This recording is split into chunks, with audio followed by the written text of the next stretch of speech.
My Melanin. So welcome back to my channel. If you are new, my name is Kimberell Eventide, and this is the very first video of my new playlist that I am going to start calling Mirrors of Reality. I am a mystic, and so the way that I see the world is through a sense of mysticism and seeing the deeper messages about our spiritual nature and the spiritual reality that we come from through the world. And I believe, as Tolkien wrote, that there are always glimmers and fragments of truth, of divine truth in this world. And you just have to look a little bit deeper to see them. And I have the ability and sometimes the burden that whatever I look at in this world, it shows me a deeper spiritual message. And it can be fun, and it's an exciting way of seeing the world. But at the same time, it can also be a burden too, because not everybody will see that, and they will think I am either crazy, or I'm seeing things too deeply, or it's just hard to sometimes deal with. But anyway, this is my channel, and I can do whatever I want on it. So I am going to bring forth the mystic messages that other people have sent through their mediums of using art, books, music, simply maybe making movies, or even having a speech on YouTube. Whatever I find in the world that gives a special spiritual message to others. You could probably argue that everything has a spiritual message to it, but there are certain things that just kind of resonated with me at the idea that these people were giving this message to help others out of their suffering, to help others that may be stuck in the lower consciousness dimensions, to help uplift them and bring them to higher dimensions of consciousness. So this is my first video all about the 11th dimension music video of Julian Casablancas, who is the lead singer of The Strokes. And if you don't know about The Strokes, they are one of my favorite rock bands, and I saw them live at Lollapalooza, and it was an amazing experience. I've loved The Strokes for a very long time because I feel that they have that rare quality of depth and that really neat rock and roll sound with a little bit of synthesizer, kind of that 80s sound that I like. And so I've always loved their music. I love lots of different types of music, not all just elven music, but definitely rock and pop and classical and all these different types of styles. And of course, the Strokes were the ones that I was really drawn to because they have that rare combination of depth and just a great sound to them. So I ended up watching a music video called The 11th Dimension, which is one of their songs, and I want to talk about it. I want to analyze it with you to show you my vision, my elven vision of the way that I see this song and what does it truly mean. And I wanted to share with you because when I heard this song and when I saw the video, I got chills up and down my arms because I knew that this was coming from a place of Julian Casablancas that truly wanted the best for humanity and was getting in touch with the higher consciousness within himself to bring forth that message. So for copyright reason, I am not allowed to play the music and then react to it. So I just left the link in the description. So watch the music video when you can, dance and enjoy it if you like that type of sound. And then you can either come back here or you can just listen to me right now, and then you can go back and you can analyze the video as well. So let's begin. So the first scene I have is the lyrics that say, "I just nod. I've never been so good at shaking hands. I live on the frozen surface of a fireball where cities come together to hate one another in the name of sport." Now let's analyze that first part there. I've never been so good at shaking hands, so he just nods, meaning that he's not into kind of the social formalities and kind of like the surface niceties that people do. And so if he's not really well connected to people, he just kind of like nods, and maybe he's hypersensitive too, and he doesn't want to touch people because he might, I don't know, get like a strong sense when he touches them. but he really is, to me, someone who wants to connect to people on a deeper level. So he just kind of nods and he like just kind of observes things. To me, he's very much like an introverted type of soul when I read his energy. And he was never really good at shaking hands. He's never really good at kind of doing the normal society things. He lives on a frozen surface of a fireball, which is what Earth is. Earth cooled down from the remains of the hot gases and up from the stars. And we have a hot lava core in the very center of it. So this is truly a frozen fireball. It's a good description. Where cities come together to hate one another in the name of sport. So this is my problem with sport, is that competitive nature. I have no problem with the athletic part of it and showing the skills in that way, but I have a problem where people get too involved with it and start hating each other because they like different teams than one another. And sometimes there's even violence that has broken out. Even I know in Chicago there has been at some of the Cubs games. And I just think that's so unnecessary, and that truly is just like third dimensional thinking, just right there on the ground level of not seeing the interconnection and not just kind of enjoying the diversity and the competition in a friendly way, but actually getting really worked up about it and getting into each other's faces in that way. I'll keep going. America, nothing is just anything. I looked up to you, but you thought I would look the other way. Now I want to explain. So those lyrics describe the first scene. And the very first beginning of the music video, this is very important to kind of recognize before you can analyze the video. It starts out with a beautiful Chinese temple. And so that represents basically his whole body. And that's how he saw himself. So that's his whole body in kind of a non-corporeal type of spiritual way. So that's his body. The first scene is the first floor that lights up. So that's his very first dimension of consciousness. Julian is in an old revolutionary patriot of America costume, and he performs in front of an audience. And then he goes to an older gentleman for payment in charge of the money, and he gets handed a small coin. He gets handed a small piece of that whatever the money that he was counting, Julian gets this like tiny little small amount. And you can see the anger flash up in Julian's eyes. And he starts to ball up his fist because he gets so angry. But he holds his anger in. You see him write in glowing letters on a board that says, "Anger is weakness, patience is strength." So once he writes that down, he runs up to the second floor. And in that Chinese temple, you see the second floor window light up. And that represents going on to the next dimension of consciousness. He was able to get past that very base desire of getting angry and getting revengeful over materialism, which is money. So he moves on to the second floor. Second scene, here's the lyrics. And you hear what you want to hear, and they take what they want to take. Don't be sad. Won't ever happen like this anymore. So when's it coming? This life's new great movement that I can join?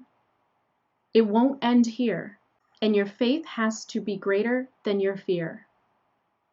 So then the second scene is interesting, and this is something a lot of people can relate to these days, and I thought it was so beautiful that Julian was able to put this in his song as a popular rock band and somebody that a lot of young people would look up to still today. I mean, his music is still very valid. And so he runs up to the tower to that next second floor, and it opens up where he's at a bar. And he's meeting his friend at a bar, and his friend has a beautiful girlfriend with him. And Julian is basically tempted by her because when her boyfriend turns the other way, she whispers to Julian and says, which is, call me. So Julian kind of takes a sip and he's like, wow, she just made a pass at me and she has a man. So what does he do? So Julian then starts to kind of ignore it, but he starts writing a message on the board. We see him go back to that kind of that spiritual board that's inside of his mind, and he writes down, sin is honoring desire above what you know is right. So that's the whole thing about cheating and taking advantage of others and being tempted in that kind of way. That's why it's called sin in a way, because it's about honoring the desires in you, the darker desires in you to want to take what you want and want to have what you want. But you know deep inside, you know the spiritual truth is that it's not right. It's not right to do. So after he writes that message, he passes the test in a way. So he runs up to the third floor. The third floor of his consciousness lights up. So then after he writes on that board, speaking about sin, then you hear the chorus start to drop. And here's the chorus. Forgive them, even if they are not sorry. All the vultures, bootleggers at the door, waiting. You are looking for your own voice, but in others, while it hears you, trapped in another dimension. Meaning that people will not understand where you are coming from. If you are coming from a higher dimension, they still reflect the all. They still reflect you. So you're looking for your own voice in the reflection of others. But sometimes those that are trapped in the lower dimensions, that are still obsessed about money and materialism, or want to cheat on their lovers, they're not going to hear that same voice of yours, because you know the truth. You're awakened to you're closer to the spiritual truth and the spiritual reality of what you should be actually doing in life. And yet they are at the lower dimension of consciousness, but it's trapped. They're trapped in that lower dimension of consciousness, so they can't hear you when you speak sometimes. I thought that was really, really powerful. And it's a lot of ways how we are dealing with our people in our lives. You may be coming in a higher place of consciousness, but those that are in a lower dimension of consciousness will not hear you. They will not hear your voice until they themselves wake up and have that realization as well within, until they basically defeat the temptations and the dark desires that come into their life in another form. It's all about moving past those temptations and those things that keep you down and keep you trapped in lower consciousness levels, and then moving up to the next floor. So after that chorus drops, then you have Julian actually go to the third floor, which is kind of near the top before you get to the very top with an antenna up on the Chinese temple. And so he's at the third floor, which represents the top, and that is a place of his creativity. It is a control room, and so it symbolizes having control over his own life. And he's sitting there and he's writing music, and here's the lyrics for that scene. Drop your guard. You don't have to be smart all the time. I got a mind full of blanks. I need to go somewhere new fast. And don't be shy. Oh no, at least deliberately. No one really cares or wonders why anymore. Oh, I got music coming out of my hands and feet and kisses. Woo! That's what he does in the song. That is how it once was done. All the dreamers on the run. Okay, so he's now in this scene. It's really interesting to watch. There's a lot of things happening. So when you go to the video and you watch it, I think you'll see what's going on here. But basically, he goes up to the third floor and he starts creating music, and he's writing down in old like English, and it says, I got a mind full of blanks. And he's creating music, and he's kind of pushing buttons, and he's controlling his life. So what it's suggesting is that he is now kind of in control of his life.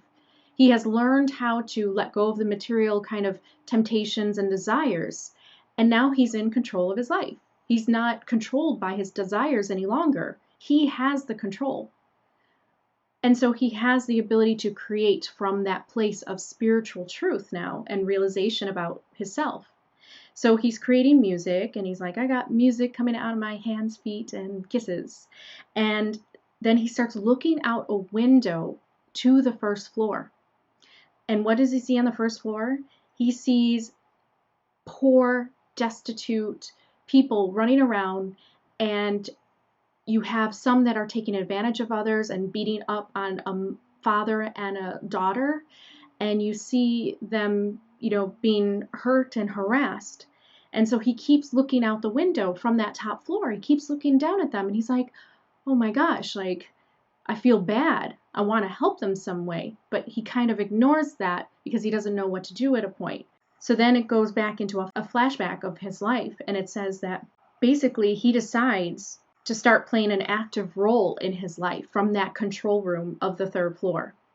And he then goes back to the first scene where he can fight the injustice of the man that is taking the money, and it shows a gun going off. So it shows that he would have decided to fight back in revenge, but instead he actually actively shakes his head at the guy and just walks away. And the greedy man is looking at him like, hey, I thought you need this money. And Julian just says, I don't need it. And that is a message for everyone, that we have a lot of greedy corporations and greedy people in charge of this world. But there are other ways around it. We can fight them through protests and standing up in that kind of way. And we can even fight them with violence like the French Revolution. But really the higher message and the spiritual truth is to fight them on your own terms of becoming a creator and creating your own money, creating your own sense of worth, not looking for handouts from others, but actually creating your own worth, and not to look towards them to give you a fair amount back, because it's not going to happen. They're greedy, and they're in the first floor of consciousness. So that was his message to you. And he probably saw that in the music industry, and he probably saw that working at the places that he did. And so he's trying to tell the people that you need to just ignore those that want to give you less than what you are worth, and start to work on your own creativity and your own powers of manifestation, and really create your equal worth in money if you want money. But there are ways to live in this world without a lot of money. There are a lot of ways. You do not have to be rich to be happy, and that is very much a fact. And so he's trying to say, just walk away from those that are going to be greedy and are not going to give you the equal amount. Don't work for them. Don't keep on following them. Don't listen to them. Go the other way. Make your own way. Pave your own path and make your own money. That's exactly what I'm trying to do. And so he shows that. Then it flashes back to the temptation at the bar, and it shows him then shaking his head at the girl and just kind of like rolling his eyes, and then patting his buddy on the back and saying, okay, I'll see you later. And he removes himself from the situation so that that girl is not going to try to tempt him, or he's not going to be tempted by her beauty any longer. He walks away. And what happens is the top part of the temple, which is the antenna, it lights up all the way, showing the flow of the energy of the chi, of the prana, going all the way up to the top, to the divine area of the crown chakra, and lighting up. You can call that the Kundalini awakening. So that tower temple lights up, lightning hits, and his eyes open. And what does he do? He then, you see him, this is absolutely beautiful. This gives me chills. Then you see him go run back all the way downstairs, and he finds the poor, okay, I'm gonna cry. And he finds the poor destitute girl that's being harassed and bullied and picked on, and he takes her hand and he gets her to follow him back up the stairs. And that is his message, that when you get to the top of your enlightenment and your spiritual awakening and realization of the power that you have inside and that you contain, you may get to the top floor, and there's a lyric in there, don't you dare get to the top and not know what to do. Meaning, when you sit at the top of your enlightenment and you get to the top and you see what's happening in the world, you see other people suffering, you see all of this going on, but yet you don't do anything to stop it or to help others, then you're going to be sitting up there on the top floor alone, and you're not going to enjoy the experience, because the truth is that we're all interconnected. And Julian saw that and he knew that. So what did he do? Then he actively participated in this world, ran downstairs, took the girl and brought her back. And that's what we're here to do, is we are here to lift each other up, to help one another. So all of those that awaken to their light worker self, and they decide to be a light in this world, well then your job, once you have that, is a realization that you are here to help others awaken then. And that's exactly what it is. And you cannot move forward. And it showed that in the music video, that he was on the 3rd floor and he had creative power over his life. But to really move on into the cosmic gate, the dimension of love, basically, because he then had that girl with him that was a soulmate, that was there, that he was supposed to meet. And he brings her to the top floor. And you know what? I bet when he opened up that door, it didn't show it in the music video, but I bet when he opens up that door, it's a new reality for him. It's a reality with this pretty poor girl that he helps. And together, he has lifted her up and lifted her spirit. So now she is one with him in this new dimension to experience a relationship together. And he saw that in her and he made a move to bring her up. I thought that was so beautiful. And that's exactly what we all do for one another. And lastly, you get to the very last lyrics where it says, "Forgive them, even if they are not sorry. All the vultures, bootleggers, at the door waiting. We're so quick to point out our own flaws in others. Complicated mammals on the wings of robots. If you believe in this world, no one has died in vain. But don't you dare get to the top and not know what to do." So when we look at that, I think he was trying to say here that you're going to have people in your life that are going to try to take advantage of you and are going to try to tempt you and are going to really act as a test for your soul in that way. And you have to be at a point where you can forgive them. You can know where they are coming from through using the power of compassion and understanding and see where they're coming from. And you can fight your battles. You can absolutely stand up for yourself, but you can also do it without malice and hate and revenge in your heart. But you can do it with love, and you can do it in a way that may help to open their eyes one day when you show them unconditional love. And the power of forgiveness is very, very powerful. Complicated mammals on the wings of robots. How cool of a line is that? We're complicated mammals on the wings of robots, meaning we're heading into an age of technology. And so there's far more to us than meets the eyes, because we are both. We have the power of both the organic life and the inorganic life within us. And it's the marriage of the two that we are heading into. And a lot of times I talk about this is it's the balance of technology and nature that I am really hoping to be an advocate for. But he said that we're so quick to point out our own flaws in one another's. We're complicated.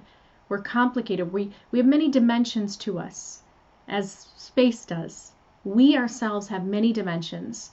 And so what it's going to take for you to move past and go into the higher dimensions of your life and your reality that you can experience is the power of forgiveness and realization of where people are coming from and where they are at when they interact with you, and being able to look at them and give forgiveness and unconditional love in a way that doesn't compromise yourself and doesn't compromise your energy. That's a really powerful thing to be able to do. And once you do, you get even more into your power as a creator soul.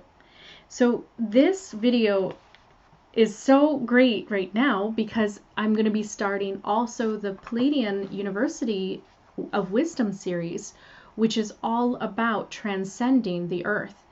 And one of the things that I hope to get across in these videos is the idea that we will not go anywhere, but we will experience our life differently when we can rise above into the higher realms of consciousness and reality.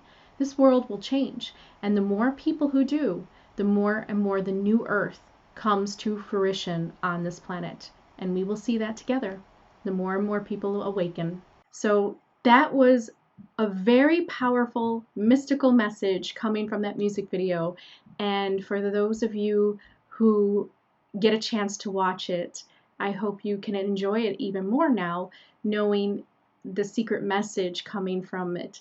And of course, there might be other ways to interpret it, but this is definitely my interpretation, and I just wanted to share it all with you. So this is going to be a new series where I'm going to take things from this world and show you my mystical understandings of it and seeing the deeper spiritual truths, because I want to live in a world where we talk more about the deeper analysis and realization of things that people create and do. And I want to talk more about the mirrors that show us our true selves. So, Hen and Lei for watching, and I will see you all in the next video.